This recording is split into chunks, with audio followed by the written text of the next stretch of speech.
Hello guys, welcome back to our channel. और जैसे कि मैंने आपको प्रॉमिस किया था कि मैं एलआईसी के आईपीओ के बारे में एक बहुत ही ब्रीफ वीडियो प्रेजेंट करने वाला हूं, जिसे आप ध्यान से देखिए। अगर आप मेरे चैनल पर नए हो तो जल्दी से जल्दी जाओ, मेरे चैनल को लाइक करो, सब्सक्राइब करो और जितना हो सके उतना शेयर करो। अब काफ़ी दिनों से क्या हो रहा है कि एक आईपीओ के बारे में बहुत ही माहौल बनाया जा रहा है। मतलब जो भी जिससे भी देखो, आप सभी बोलते हैं कि एलआईसी का आईपीओ तो खरीद लो, एलआईसी का आईपीओ खरीद लो। तो एलआईसी के बारे में जो भी ब्रीफ डिस्क्रिप्शन है या फिर जो ब्रीफ नॉलेज मैंने अभी लिया है वो मैं आपके सामने अभी प्रेजेंट कर रहा हूँ।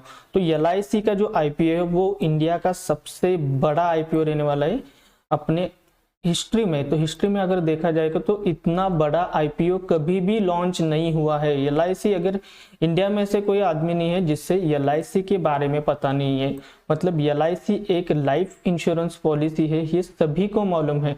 मतलब हम जब से छोटे थे तब से हम एलआईसी का ही नाम सुन रहे, दूसरे पॉलिसीज का हमें नाम मालूम भी नहीं है। क्यों नहीं है? क्योंकि एलआईसी एक गवर्नमेंट एजेंसी है जो कि हमें इंश्योरेंस प्रोवाइड करती है। और गवर्नमेंट की इंश्योरेंस कंपनी होने की वजह से हमें क्या है, सबसे ज्यादा भरोसा अगर किसी इंश्योरेंस कंपनी पे है तो वो है एलआईसी।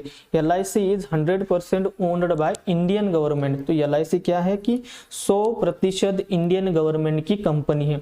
अब देखिए, अब थोड़ा एलआईसी के हिस्ट्री के बारे में जानते हैं और एलआईसी का जो कैलकुलेशन है, जो भी डेरिवेटिव्स है वो मैं आपके सामने बता देता हूँ। उसके बाद में हम एंड में कंक्लूजन निकालेंगे कि एलआईसी के आईपीओ को खरीदना है कि नहीं है। तो एलआईसी का जो पहला पॉइंट है, LIC established in 1956 by government of India. मतलब 1956 में गवर्नमेंट ऑफ इंडिया ने एलआईसी की स्थापना की थी। और एलआईसी एस्टैब्लिश कब हुआ था? 1956 में।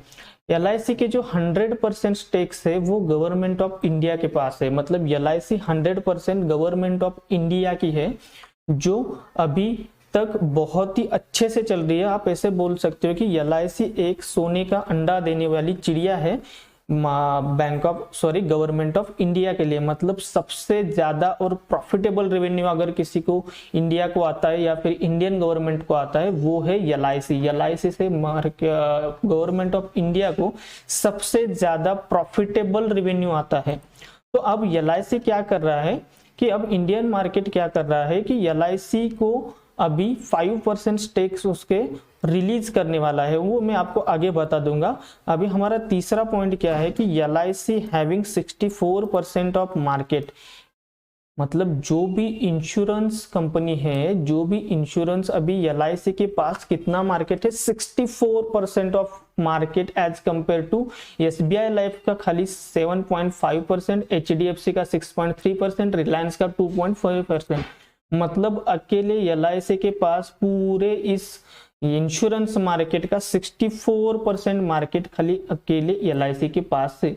अगर कंपेयर में देखा जाए तो सेकंड नंबर पे है एसबीआई लाइफ 7.5%। मतलब क्लियरली आप बोल सकते हो कि इस फील्ड में डोमिनेशन है एलआईसी का। और एलआईसी के कंपेयर में कोई दूसरी कंपनी आसपास भी नहीं है, इसलिए एलआईसी एक बहुत ही बड़ी इंश्योरेंस कंपनी है। अभी आज कंपेयर में देखा जाए तो एसबीआई लाइफ ओनली 7.5%, जो कि मतलब आप बोल सकते हैं कि उसके लगभग भी नहीं है। एक तरह से राज कर रहा है एलआईसी इस इंश्योरेंस सेक्टर्स में। अभी क्या हो रहा है, एलआईसी के जो की फैक्टर्स है वो कौन कौन से मैं आपको बता देता हूँ।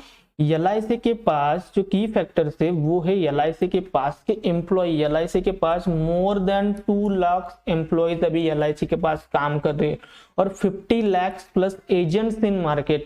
एलआईसी के पास कितने? 2 लाख से ज्यादा एम्प्लॉयज है और 15 लाख के ऊपर एजेंट्स है, जो कि किसी भी अदर कंपेयर करे तो कंपनी के पास नहीं है।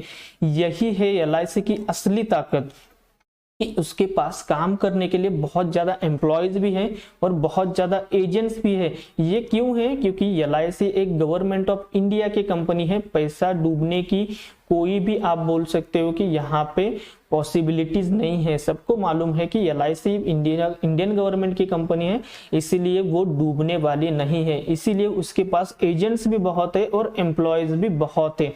और एक की फैक्टर मैं आपको LIC का बता देता हूं अभी कि की factor of LIC is having 30 crore plus policy. मतलब LIC का जो बहुत ही बड़ा दावा है, या फिर आप बोल सकते हो कि जिसके ऊपर LIC अभी तक इस सेक्टर में राज कर रहा है और किंग बन के बैठा है LIC इस मार्केट का, तो LIC की पॉलिसी 30 करोड़ से ज्यादा पॉलिसीज है LIC के पास, जो कि दिन भर दिन बढ़ती जा रही है। और सालों से क्या हो रहा है, इसमें इंक्रीज ही हो रहा है, डिक्रीज कुछ भी नहीं हो रहा। अगर आप फॉर एग्जांपल समझो कि LIC की पॉलिसी मैंने आज इस साल खोल दी है, तो अगले साल भी मैं उसे रिन्यू करता हूँ।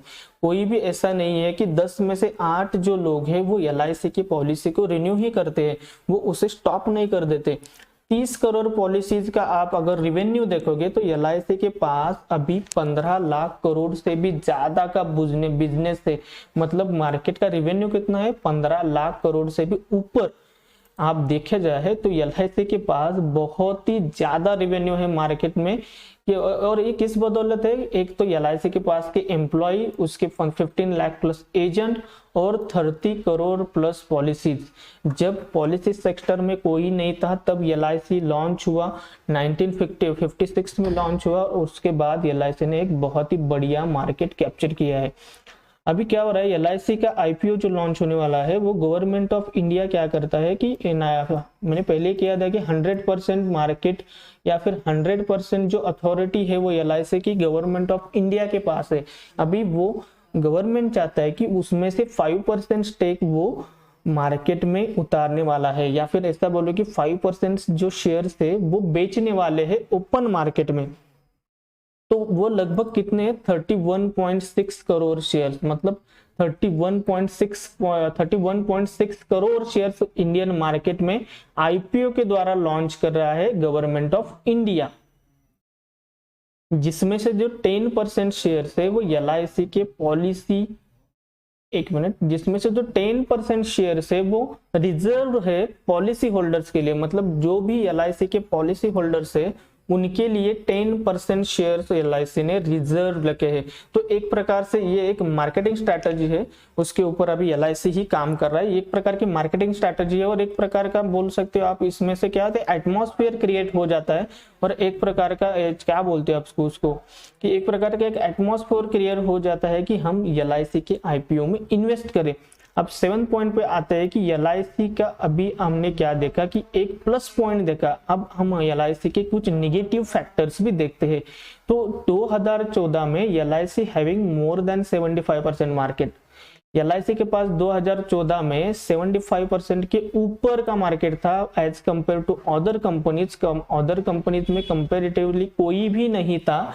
लेकिन वही आज देखा जाए जब IPO लॉन्च हो रहा है 2022 में, तो LIC के पास 64% मार्केट है। मतलब वो भी बहुत ही बढ़िया मार्केट है, आसपास बगल में कंपैरेटिवली और कंपटीशन के लिए कोई भी नहीं है। फिर भी 2014 से लेके 2022 तक LIC का रेवेन्यू और LIC की पॉलिसीज, LIC कंपनी बढ़ने के अलावा हम देख रहे हैं कि 11% की गिरावट आई है एज कंपेयर टू 2014। मतलब यही एक निगेटिव फैक्टर है LIC का। वो क्यों है वो भी मैं आपको बता देता हूं कि एज कंपेयर टू LIC के जो प्रीमियम्स है वो अदर कंपनीज के हिसाब से बहुत ही हाई है। मतलब अभी आप 2 करोड़ का इंश्योरेंस निकाल रहे हो, 2 करोड़ प्रीमियम का इंश्योरेंस निकाल रहे हो, तो LIC का जो प्रीमियम है वो as compare to other companies का अदर कंपनी से बहुत ही ज्यादा है। तो हो कैसे जाता है कि हम खाली गवर्नमेंट ऑफ इंडिया की कंपनी है इसीलिए इन्वेस्टमेंट करते हैं LIC में।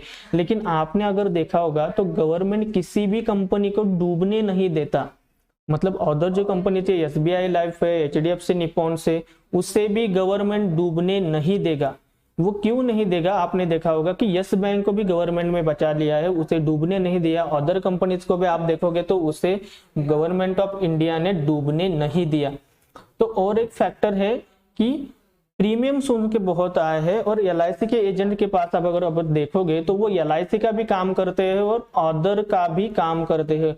वो LIC के साथ साथ अदर कंपनीज की पॉलिसी भी आपको बेच सकते हैं। आप उनको एक बार पूछ लो कि मुझे LIC नहीं चाहिए, तो वो तुरंत दूसरे कंपनी का प्लान भी आपको बता देंगे। तो LIC को क्या करना चाहिए, अपनी एक सर्विस इंप्रूव करना चाहिए और प्रीमियम कॉस्ट पे काम करना चाहिए अगर उन्हें मार्केट में बढ़ना है। क्योंकि क्या हुआ है, अभी 11% मार्केट डाउन हुए, 64% से वो फिर 60 पे आ जाएंगे, 55 पे आ जाएंगे, 50 पे आ जाएंगे। क्योंकि क्या, अदर कंपनीज की सर्विस अगर बढ़ने लगेगी, उनकी मार्केटिंग स्टाइल बढ़ने लगेगी, तो LIC को आगे जाके बहुत नुकसान हो सकता है। तो LIC आप देखोगे तो LIC is good for short term, मतलब आप ऐसे बोल सकते हो कि LIC शॉर्ट टर्म इन्वेस्टमेंट के लिए बहुत ही बढ़िया IPO रहने वाला है। लेकिन आप 5 साल 10 साल के होल्डिंग के लिए रख रहे हो तो LIC का IPO आप इतना ज्यादा होल्डिंग के रूप में नहीं देख सकते। तो LIC शॉर्ट टर्म के लिए ही अभी बहुत ही अच्छा IPO रहने वाला है मेरे हिसाब से। और LIC इससे कितना पैसा जनरेट करने चाहता है कि LIC अभी 63,000 करोड़ कैपिटल इस IPO से जनरेट करना चाहता है, जो कि प्रीवियस आप देखोगे तो सबसे बड़ा जो IPO रहा था वो था पेटीएम 12,000 करोड़, जोमेटो 9,000 करोड़, कोल इंडिया 15,000 करोड़, टाटा पावर 7,500 करोड़।